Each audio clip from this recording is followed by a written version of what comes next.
Welcome to my Azir guide. Want to learn to make plays like that? Do you want to carry games with the Emperor of Shurima? Do you want to destroy games while commanding an entire army while your enemies struggle to command a single champion? Then you've come to the right place, my friend. But first, a quick disclaimer. Guarantee you high elo. Also, just to make sure you know what you're getting yourself into, Azir is a commitment. You won't be a god at Azir after this guide. Most champions follow the design philosophy of easy to play, hard to master. But not only does Azir have a high skill floor, he also has an extremely high skill ceiling as well. I can't stress this enough. You will not immediately be successful, and you will need practice. I once tried to help a guy learn Azir, and I told him over and over again he's going to need to practice. But he never once had more than 2 Azir games in his last 20. And quite frankly, that's just not gonna cut it. That being said though, let's get into it, shall we?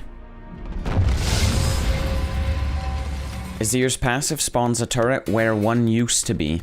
It loses health over the course of a minute, it decays even faster and takes more damage when Azir is not nearby. Also when he's dead or in Zhonya's. Azir's W spawns a sand soldier that auto-attacks for him. It can hold up to 2 charges and grants a small amount of vision. Also, if the enemies have vision of Azir, they can always see his soldiers. The opposite applies as well. Azir's soldiers attack in a line, dealing full damage to the main target, and reduce damage to anything else. Azir's W also passively grants him attack speed, which is doubled when you spawn 3 soldiers. Azir's soldiers last for 10 seconds. Their lifespan is halved if they're in turret range. They also dance, which is the most important function. Azir also has to be within a certain range to command them. You're forced to get this ability level 1, but you should max it second. Azir's Q sends all his soldiers in the target direction. The target radius is around Azir and not around his soldiers. When hitting an enemy, the first soldier does damage and slows. Any other hits only stack the slow. You should take this ability at level 2 and max it immediately. Azir's E makes him dash to the soldier closest to your mouse. The dash gives him a shield. If he collides with an enemy, it deals damage. And if the enemy is a champion, he stops. You should max this ability last. Azir's ult spawns a wall of soldiers behind him that dash forward, knocking everyone back. Teammates can walk through the wall, enemies cannot, but they can dash over. The knockback will put all enemies in a line in front of the wall. Now it's time to learn how to control the army. In lane, the basic poke combo is going to be W auto, Q auto. If you can't get close enough for whatever reason, WQ auto is the less effective but safer option. Try to get as many autos in before having to Q, because you can Q during an auto attack and it won't cancel it. Now I'm pretty sure everyone knows the WEQ combo, as well as the WEQR combo. Also, don't call it the Shuriman Shuffle, call it a drift. It's way cooler. And this is what we call a Revenant. Your sand soldier needs to be slightly behind the enemy to perform it. You need to E, Q, and then spam R. It also works over walls if the enemies are right next to them. Now, this combo is very finicky and inconsistent, but don't worry, it's not essential to playing Azir. You won't get many opportunities to perform a Revenant, and oftentimes the less fancy version is the better option. For your summoner spells, take Flash and one of these. Kinda depends on your playstyle and the matchup. Okay, so, real quick before we get into the runes. When you talk about different playstyles, on most champions, that champion is still going to fulfill the same role. But Azir has 2 fundamentally different playstyles. There's a poke/burst playstyle, and the DPS playstyle. Now a lot of Azir players, including me, swear by one or the other, so I'm gonna try my best to keep this guide as unbiased as possible, and save my preferred playstyle, build, and runes for the end. in an effort to make sure that everyone finds their own preferred playstyle. Okay, with that out of the way, here's a diagram that shows which keystones fit into which builds. Hail of Blades also works into DPS builds. It has a stronger laning phase, but in teamfights it's nothing compared to Lethal Tempo. If you're going Domination, pick between these runes. Take Electrocute for burst in a poke playstyle, and Hail of Blades is better for trading in lane. Also, if you're going for a Hail of Blades DPS playstyle, I recommend you always take Legend Alacrity. Also, the Hail of Blades description is wrong. It comes off cooldown in combat. Riot just never changed the description. Here are the options for the precision tree. Also, if you really wanted to, you could take cut down, but it's only really gonna work on tanks because a lot of the mage items give health. If you really like Arcane Comment, you can go the sorcery tree, but I would recommend Electrocute or Hail of Blades instead. Now that you know which runes fit with which build, it's time to choose your character. Before preseason, there were really only two first item options on Azir. Ludin's Echo for poke, and Nash's Tooth for DPS. Now even though both playstyles have their own strengths, with the current state of the game, Poke Azir definitely has the upper hand. Real quick for your starting items, go Doran's Ring if you want the health, or a Tear of the Goddess for infinite mana, which you can later sell or upgrade. That being said, let's get into the poke builds. If you're going this route, there's 4 mystics you can build. Ludin's Tempest is the most obvious one. It gives you everything you need to poke your enemies and burst the squishies. Liandry's Anguish is your second option.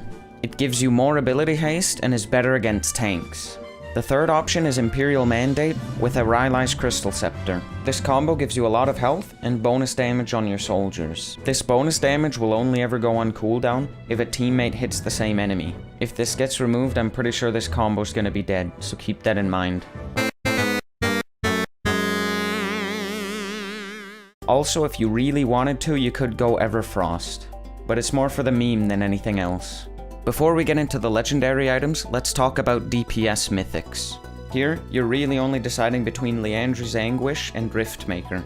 Right now, in most situations, Liandry's Anguish is going to be the better option because of its stronger early game, and Riftmaker is better in the late game, around 5 to 6 items. In both playstyles, you should buy Sorcerer's Shoes most of the time. Now for the legendary items. Let's start with Nash's Tooth, so we can address the elephant in the room. The combination of the early game meta we're in, and the removal of Nash's cooldown reduction, has really made the DPS playstyle less effective than poke. But, if you prefer DPS, buy Nash's Tooth after your mythic. Rylai's Crystal Scepter is a great item if you're playing against a team that relies on movement speed. This item is Garen's Nightmare. This item works great in both playstyles and is a must-have if you're going Imperial Mandate. If you're up against an AD champion that's giving you trouble, Seeker's Armguard is a great item to buy before your mythic. Likewise, Zhonya's is great against AD teams, and it also allows you to go for game-winning ults without immediately getting bursted. Verdant Barrier is basically a magic resist version of Seeker's Armguard, so the same thing applies just for AP. Banshee's Veil is also a great item for the spell shield. You can buy an Oblivion Orb if you need grievous wounds, but only finish it into Morellonomicon if you have nothing else to build. If you don't need anything else, Rabadon's Death Cap is a great third item. Demonic Embrace can make you somewhat tanky, and it also has a Liandry's passive on it. And don't worry, they stack. Cosmic Drive is an all-around good item on Azir too. Health and ability haste are always good, and the passive can help a lot with kiting. Archangel's Staff is also a good item, but you should only buy it if you started with a tier. And last but not least, Medjai's Soul Stealer. High risk, high reward, and it's the cheapest way of getting a mythic passive stack. When laning on Azir, try to poke your enemy when they go for CS. Try to get as many attacks in before the minion aggro forces you to stop. Early game, your Q does more damage than your autos. Use it to poke and drift. Later into the game, your soldier autos outscale your Q damage. At that point, you should prioritize it for moving soldiers. Melee champions are extremely susceptible to poke. Place your soldiers near minions they want to farm, to either deny them CS or punish them for taking it. If they start using their abilities to farm, you can punish them really hard. If you're playing this aggressive though, make sure you always have an escape ready. In this clip, I know that the jungler or a roaming support can't kill me because I have my flash, E, and ult all up. Your tower can be used in all sorts of situations. You'll probably end up using it mostly for sieging and winning team fights. Notice how in this fight I prioritize spawning soldiers over using my Q. Even though by this point Q has a low cooldown, it's still a good idea to save it until you actually need it. So how should you be using your Q? Early game you want to be using it for poke, because it does the most damage and the slow should guarantee you some auto attacks. In the late game though, your auto attacks do more damage than your Q will, so you should save it when you actually need it. You should only use it for bursting a squishy really quickly, or moving your soldiers. Now your E has a lot of uses. You can use the shield and mobility to stay safe. Keep in mind a WEQ combo will use about half your mana in the early game. You can drift in to follow up, and in a close 1v1, you can dash into your enemy for the extra little bit of damage, the shield, and the extra soldier spawn. You're mainly going to be using your ult to peel, or near the beginning of fights. Now when starting out, you should definitely prioritize using your ult defensively, rather than going for the montage plays. Also, you should rarely ever be the first person to engage in a team fight. Your main job is to deal damage. 5-man ults come after that. So if you see an opportunity where you can survive and deal damage after, go for it. But just because you have an angry Yasuo on your team, doesn't mean you have to int for a 5-man ult. And on the note of using it defensively, 99% of the time, you should be prioritizing your own safety. You will get teammates that flame you for not using your ult to save them, but trust me, that 10-0 Kha'Zix is gonna jump over and one-shot you instead. Just ignore them. Azir's tower is what makes him one of the best sieging champions in the game. You can also spawn it right as a teamfight breaks out to get the advantage. Just keep the spawn time in mind. I also like to use it as a distraction. Placing it down and threatening a siege can create the opportunity for 1 to 2 other teammates to get a different objective, like Baron, Dragon, or towers in another lane. Be creative with your tower placement. And that's about all the knowledge I can give you. If you're really having trouble picking a playstyle, in this early game meta you should definitely start with poke. Other than that, the rest you have to figure out yourself. Like I said in the beginning, Azir takes a lot of practice. No guide that's out there is gonna immediately give you results. Azir really is a commitment. So, this is the end of the guide that follows the meta. The rest of the video is going to be my playstyle, and all the biases that come with it.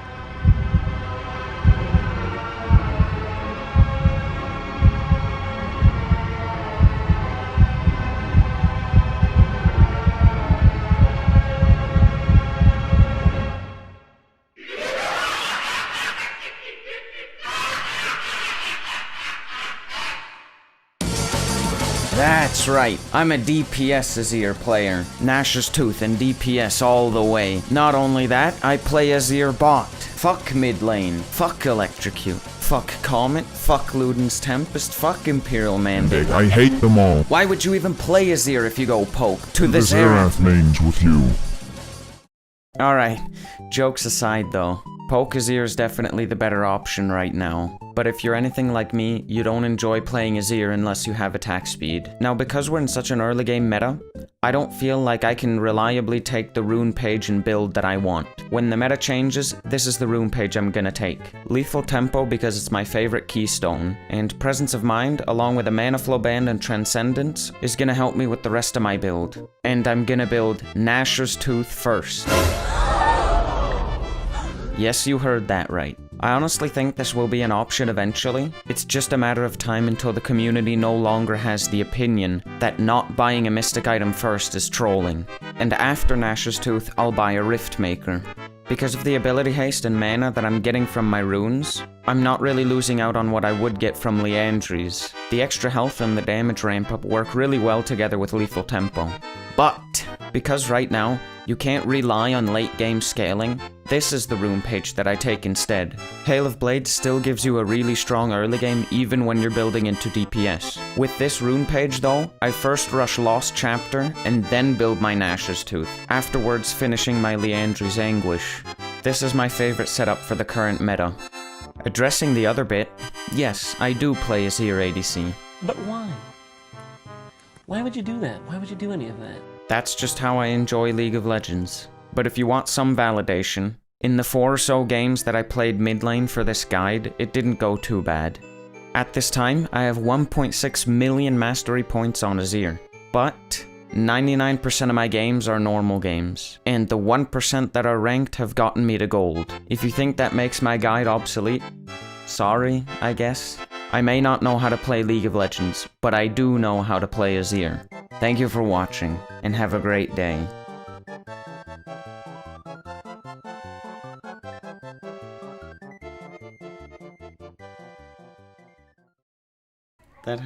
They